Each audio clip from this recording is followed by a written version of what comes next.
Magandang araw mga sangkay, welcome back po sa aking YouTube channel. For today's video ay mag-share naman ako sa inyo ng isang recipe na pang negosyo or pwede nyong gawin pang merienda. Ito po yung aking recipe ng tuna bread. Ayan mga sangkay, yung ating tuna bread. Mainit pa ito, bagong gawa lamang ko, bagong luto lang yung ating tuna bread. Pero bago po tayo magsimula or bago tayo mag-demo sa ating tuna bread ay please like at pakishare na rin po ng video ito. At kung kayo po ay hindi po nakapag-subscribe, subscribe mo na rin ang aking YouTube channel.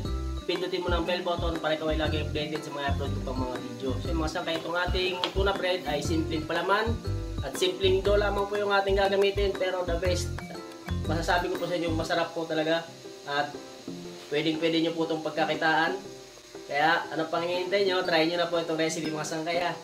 Yan yung ating tuna bread.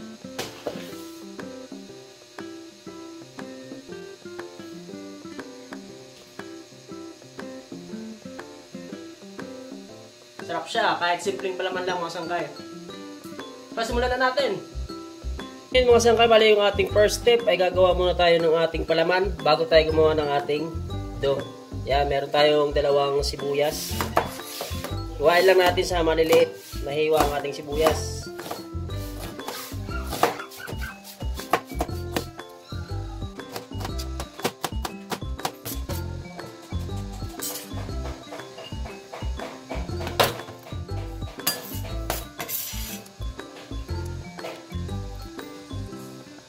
Yan, kapag napag-slice na tayo ng sibuyas, ay maglalagay na natin yung ating tuna. Kahit anong brand ng tuna, mga sangkay. Yan, dalawang lata. 155 grams yung aking linagay. Sama sabaw ha. Dalawang lata ng tuna at saka dalawang sibuyas na yung ating linagay. Sunod, maglalagay ako ng asin. Pinch lang. At pamintang powder. Kunti lang. At mix natin. Bale, durugin natin yung mga buo na, yung malalaking ano ng tuna. Yan, bale durugin natin. At haluin nyo ng maayos.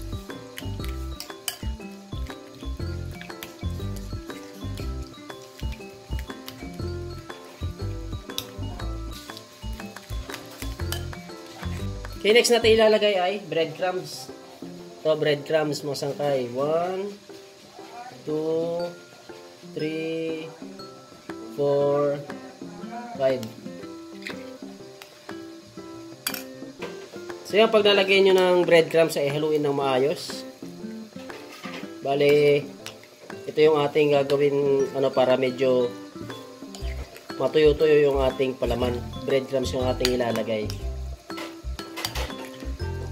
Kapag basa pa masyado ang inyong palaman, pwede pa kayo mag-add ng breadcrumbs. Huwag naman yung tuyong-tuyo na yung palaman ha. Nagdagdag ako ng dalawang kutsara. So yan, bali naglagay tayo ng 7 kutsara na breadcrumbs para dito sa ating palaman.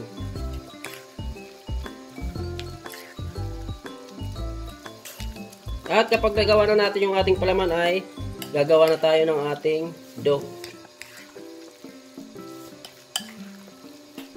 Tabi muna natin yung ating palaman. So ayan na, okay na. Ready na yung ating palaman. So sunod natin gagawin ay dough naman. At ngayon, sa ating dough naman, yung ating gagawin ay gagawa tayo ng 1 kilong dough. Asukal ang ating mga ingredients. Sunod kong ilalagay ay asin. At maglalagay din ako ng vanilya. 2 takip lang ang vanilya. So ito yung aking ginamit na takip.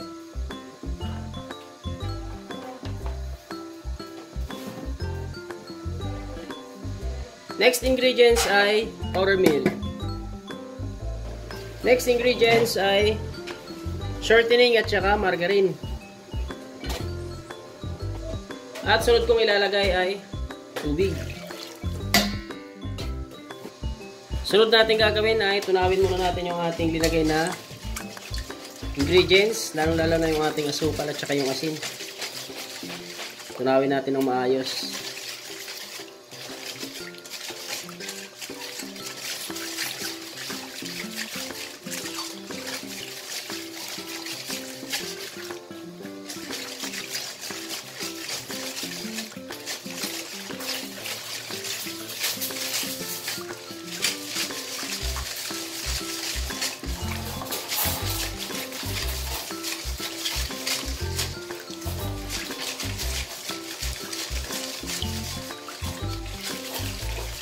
At ngayon, kung sakaling naturon dyan ang asukal at saka yung asin, ay ilagay na natin yung ating harina.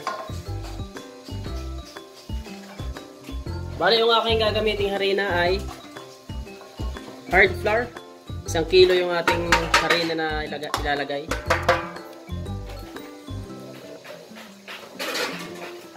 At maglalagay din ako ng yeast, instant yeast, yung aking ginamit.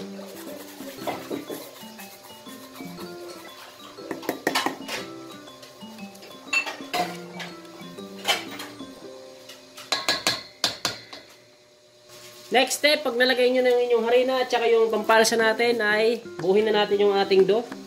Nga pala itong ating dough ay gagamitan natin ng makina or roller para mas mabilis natin mapakinis yung ating dough. Pero kung wala po kayo roller ay pwede nyo po itong mano-mano pag ang proseso. Yun nga lang ay magdadagdag kayo ng tubig dahil mahihirapan po kayong magmano-mano kung ang tubig niya ay ganito katulad nito na kailangan gamitan ng makina. So kung kayo sakali kayo magmamakina ay dagdagan nyo lamang po ito ng tubig para mas lalong lumambot para hindi kayo mahirapan mag manual process.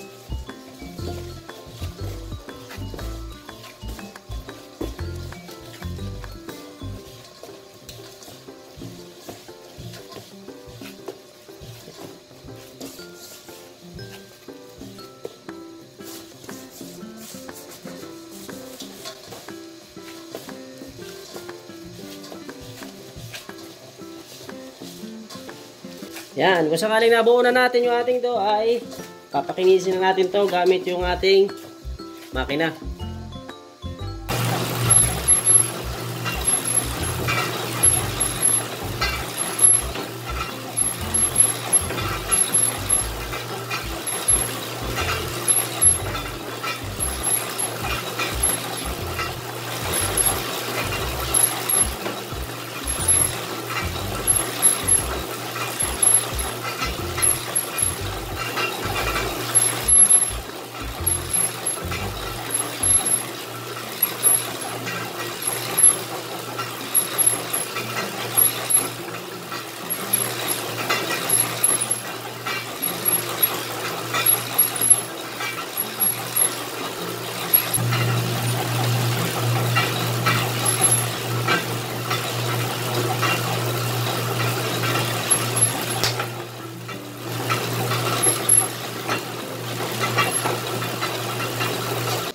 So ngayon pag napakinis natin yung ating dough ay cut muna natin bago natin lagyan ng or para mapalaman na natin yung ating. Kaya sa ibabawali naglagay lang ako ng konting lard para hindi magtikitan yung ating dough kapag atin ng naputol or nakat na natin. Cut muna tayo para makapagpalaman na tayo ng ating tuna bread. Kaya mahalaga po na nakatimbang inyong dough para makuha nyo po lagi yung target or labas ng inyong gagawing masa.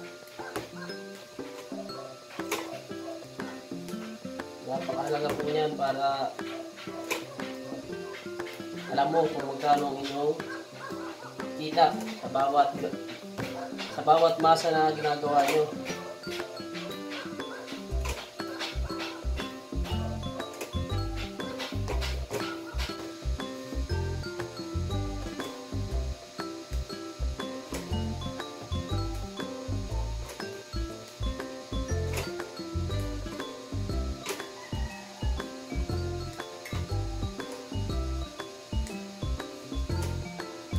Okay, next step natin ay maglalagay na tayo ng palaman.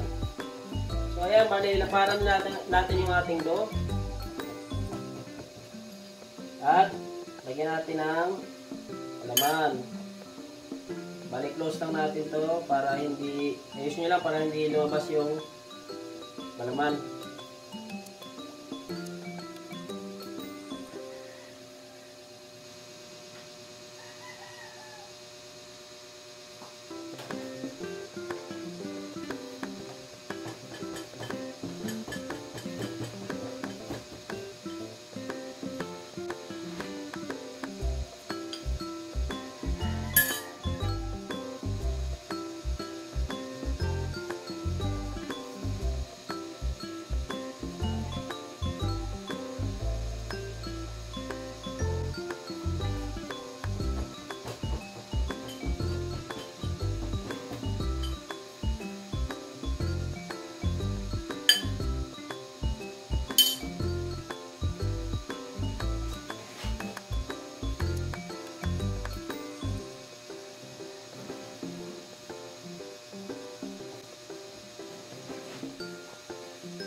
lagyan nyo ng napalamanan ay huwag kalimutan paalsahin bago isalang ha. Paalsahin or malakihin bago natin isalang. At ayun na yung ating pinalamanan na tuna bread. Bale, rest muna natin bago natin isalang. Meron tayong 60 piraso. Ay, 64. So, ayan. 64 piraso na tuna bread. Next step natin mga sangkay habang pinapalsa natin yung ating tuna bread ay ayan, meron tayong isang itlog. Pahiran lang natin sa ibabaw.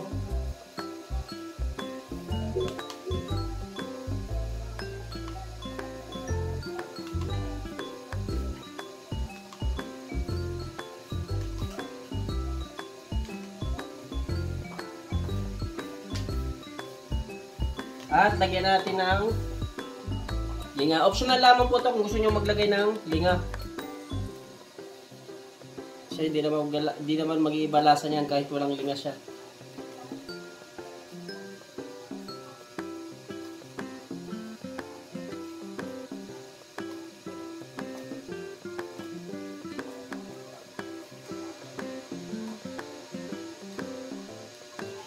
So ayan na yung ating tuna bread. Antayin na lamang po natin yung tamang laki bago natin isalang ha. Kaya bali pinalsa lamang natin ng isa't kalahating oras mga sangkay ha. Ayan yung ating isalang na tuna bread. Pinalsa ko lamang ng isa't kalahating oras. Ayan yung isalang na po natin. Bali kailangan mainit ang ating oven kahit nasa 150 degrees Celsius. At katamtaman lamang po yung apoy na ating gagamitin ha. Ayan, bali, abangan naman po natin yung ilang minuto natin yung lutuin. Okay mga sangkay, after 7 minutes sa ibaba, siguro yung ating isinalang ay ililipat natin yung sa itaas. Ulit ko, after 7 minutes, siguro yung ating isinalang ay ililipat natin sa itaas yung ating isinalang ha. Bali dito na natin papupulahin sa itaas.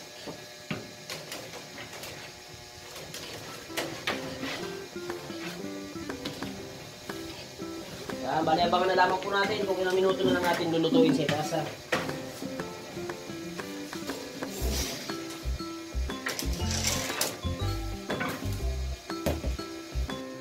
At ngayon mga sangkay, after 7 minutes sa itaas ay alisin na natin yung ating sinalang. So ayan na po yung ating finished product ng ating tuna bread. Bali, linuto natin ng 40 minutes. 7 minutes sa baba at 7 minutes sa itaas.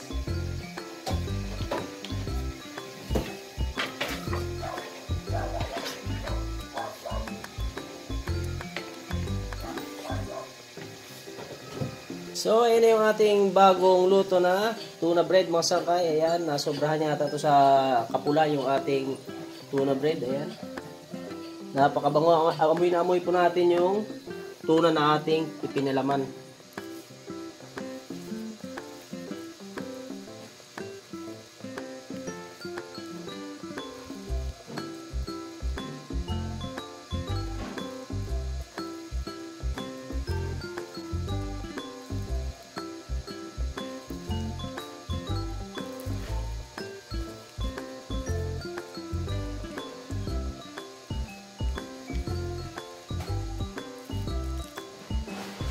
So ayan ang sibuyas mga sangkay oh.